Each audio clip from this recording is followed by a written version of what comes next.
Итак,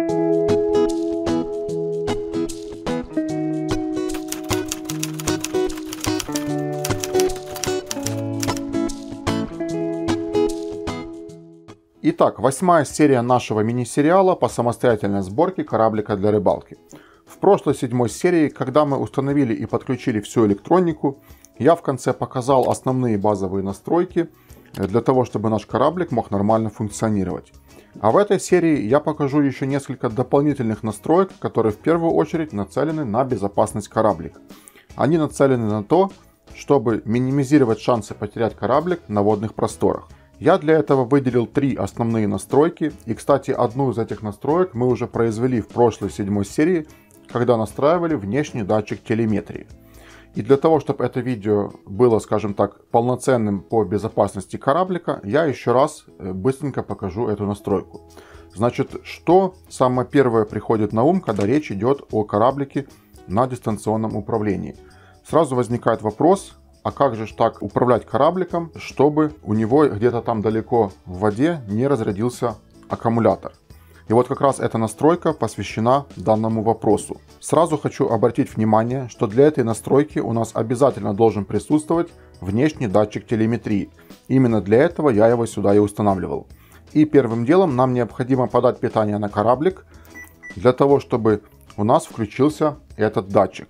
Если питания на кораблике не будет, пульт просто не увидит датчика телеметрии.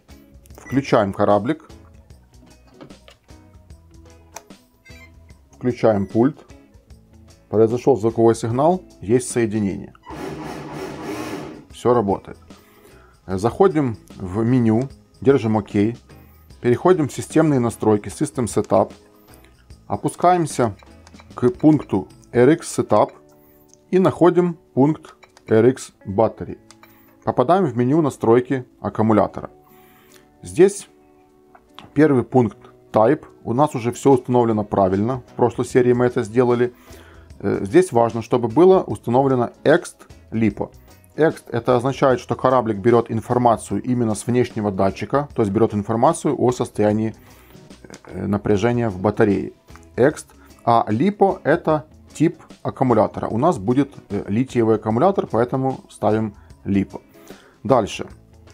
Cells. Cells это количество банок. У нас аккумулятор будет на 2 банки, поэтому стоит двоечка. И теперь у нас есть 3 такие вот строки. Здесь мы должны установить вольтаж, ориентируясь на параметры нашего аккумулятора.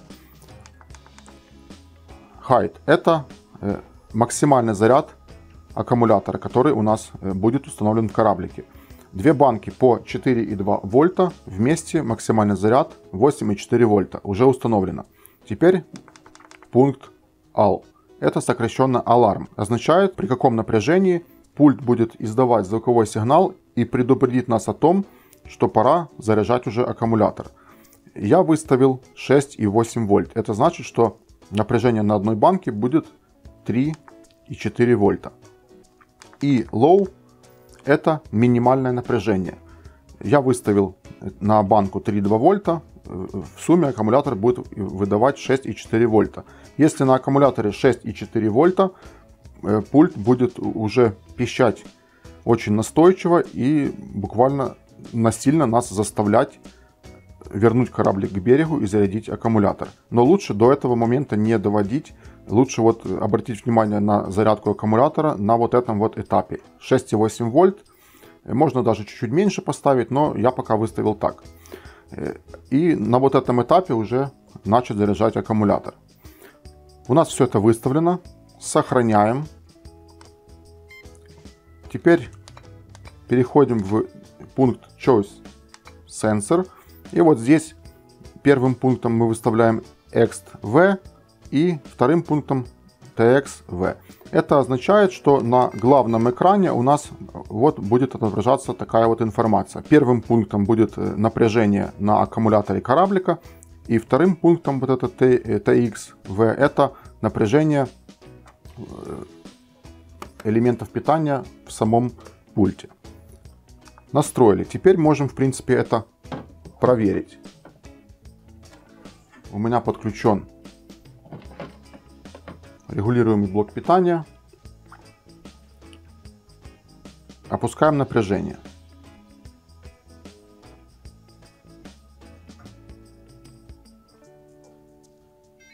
Вот там мы ставили 6,8, помните? Мы опустились до 6,7, и пульт периодически издает сигналы. Слышно, да? Теперь опускаемся ниже. Там мы устанавливали 6,4. Опускаемся ниже. 6,4 это минимальное напряжение, которое мы ставили.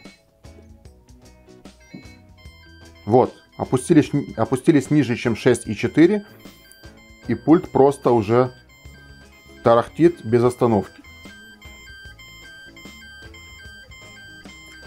Вот такой вот полезный параметр, и благодаря этому параметру, благодаря этой настройке мы всегда будем контролировать состояние нашего аккумулятора, потому что рыбалка это дело такое увлекательное, и можно настолько сильно увлечься, что просто об этом забыть. Ну и раз мы уже заговорили об аккумуляторах, я быстренько покажу еще одну настройку, которую мы делали в прошлом видео.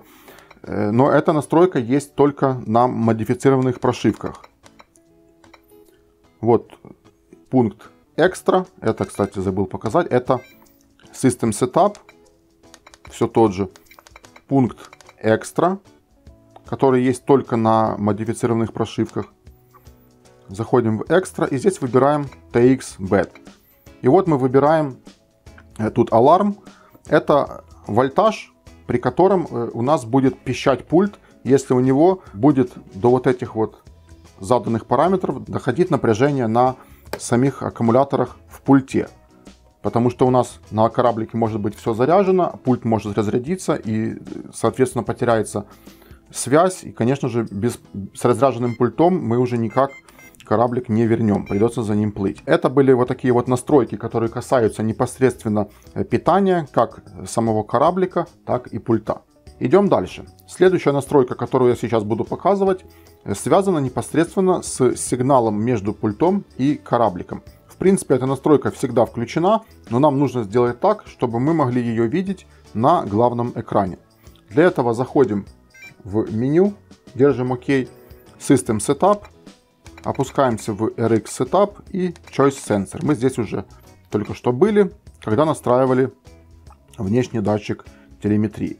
Первым пунктом мы выбрали, чтобы отображалось напряжение на аккумуляторе. Вторым пунктом у нас отображается напряжение в элементах питания самого пульта. И третьим пунктом мы выбираем, чтобы было вот так. R. Это сокращено Error. Ошибка. Сохраняем. Держим Cancel. Возвращаемся в главное меню. И вот у нас этот параметр появился в третьей строке, как мы и выбрали. Что это означает? Это означает количество ошибок в процентах. Чем больше этот процент, тем хуже сигнал. Если, например, на рыбалке мы отправляем кораблик на какую-нибудь нужную нам точку, то, наблюдая за вот этими вот процентами, мы можем понимать, насколько качественный сигнал между пультом и корабликом.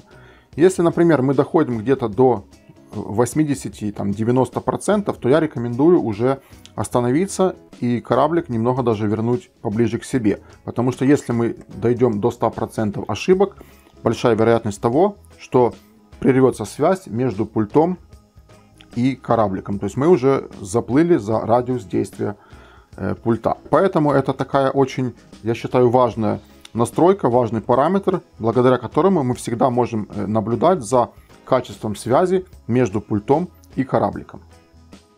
И теперь покажу еще одну последнюю настройку по безопасности нашего кораблика. Считаю, что данная настройка заслуживает особого внимания и настоятельно каждому рекомендую ее произвести. Собственно, этим сейчас мы и займемся. В чем же заключается ситуация? Давайте для большего понимания смоделируем ситуацию, что мы находимся на рыбалке и хотим, например, завести прикормку на какую-нибудь точку, там, где мы будем ловить. Включаем кораблик, включаем пульт и подаем газ. Вот, мы слышим гудит, у нас вращается гребной винт и кораблик поплыл. Плывет кораблик, отдаляется от берега. отдаляется от нас.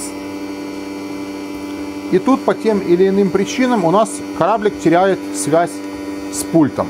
Неважно, что это за причины. Например, могли прозевать, сели батарейки на пульте, пульт выключился. Все, связи нет. Или просто произошел какой-нибудь сбой в пульте, связь утеряна. Неважно, главное, что нет связи. Мы это можем смоделировать, просто выключив питание пульта. Вот, все, пульт потух. Экран не работает. Кораблик на наши действия никак не реагирует. Но при этом мы можем заметить такую штуку. Пульт у нас выключен, связи нет, а кораблик продолжает движение. Если это озеро, нам повезло. Мы можем по-быстрому там его оббежать или переплыть и с той стороны кораблик забрать. Если это водохранилище, ну это все, это полная жопа, полная срака. Кораблик утерян 100%. Но благодаря настройкам в этом пульте мы данную ситуацию можем кардинально изменить. И причем изменить ее в лучшую сторону. Здесь есть такая настройка, которая позволяет задать кораблику команду, что он будет делать в случае потери сигнала с пультом. Для начала заходим в меню, в правые настройки, дисплей. Нас интересует прежде всего функция двигателя, функция газа. Наша задача сделать так, чтобы, когда теряется связь, чтобы двигатель выключался и дальше уже не крутился и кораблик наш никуда не плыл. Сюда мы зашли для того, чтобы проверить, убедиться, на каких каналах находится двигатель. Так, я выключу пока, чтобы он нам не гудел. Вот, у нас правый стик вверх-вниз. Это второй канал. И мы еще в прошлой серии дублировали газ на левый стик. Это третий канал. Значит, второй канал, третий канал. Запомнили. Выходим отсюда. Второй, третий канал — это у нас газ. Переходим теперь в левое меню. System Setup. Опускаемся в RX Setup. Заходим. И находим такую строку под названием Fail Safe. Здесь у нас везде стоит Off. Нас интересует второй, третий канал. Вначале разберемся со вторым, потом с третьим. Переходим во второй канал. Off меняем на On. Включаем этот параметр для второго канала. И тут есть такая вот шкала. Как вообще эта шкала работает? Вообще, как система работает? Вот вы видите, поднимаю стик вверх, у нас шкала поднимается сюда вправо. Опускаю вниз, влево. То есть, если коротко, что получается? Когда мы вот так нажимаем вверх, и вот, например, в таком положении сейчас сохраним, то наш кораблик будет, при потере связи с пультом, наш кораблик будет плыть вперед на вот такой вот скорости, при которой мы сохранили. Если мы опустим сейчас назад, точнее опустим вниз, и сохраним, вот, например, вот так, то кораблик при потере сигнала с пультом будет плыть автоматически, включится просто задний ход. Я не рекомендую сохранять, многие могут подумать по логике так: если у нас теряется связь, кораблик даст задний ход автоматически и к нам приплывет. Но эта система, наверное, сработает только 0,5% шансов, что это произойдет именно так. Какой-нибудь ветер, какая-нибудь маленькая волна его чуть-чуть развернет, и он просто поплывет в какую-нибудь другую сторону, но только не к берегу. Значит, мы сохраняем этот параметр в таких настройках, чтобы здесь была нейтраль. Нейтраль — это когда здесь ничего вообще на шкале нет. Вот, все, это нейтраль. Сохраняем. Здесь on, здесь нейтраль. Держим cancel. Сохранили. И мы видим, что напротив второго канала у нас 0%.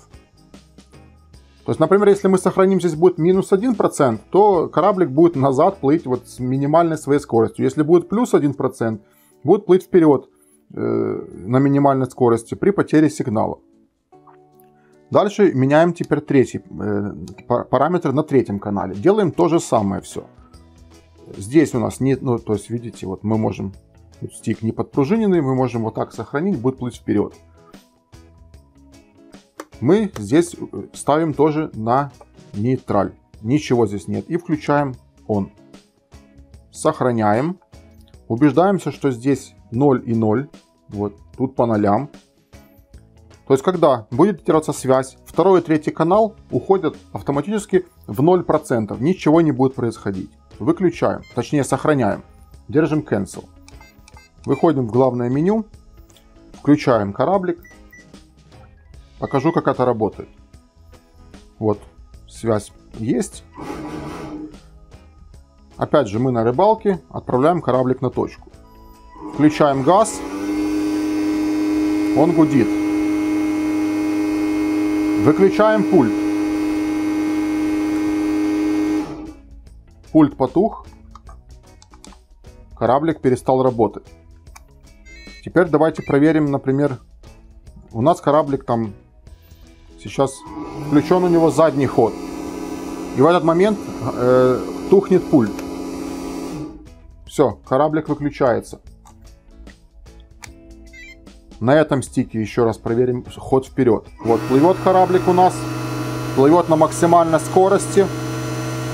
Выключается пульт, теряется связь. Кораблик выключается. Ну, точнее, выключается не кораблик, а выключается двигатель.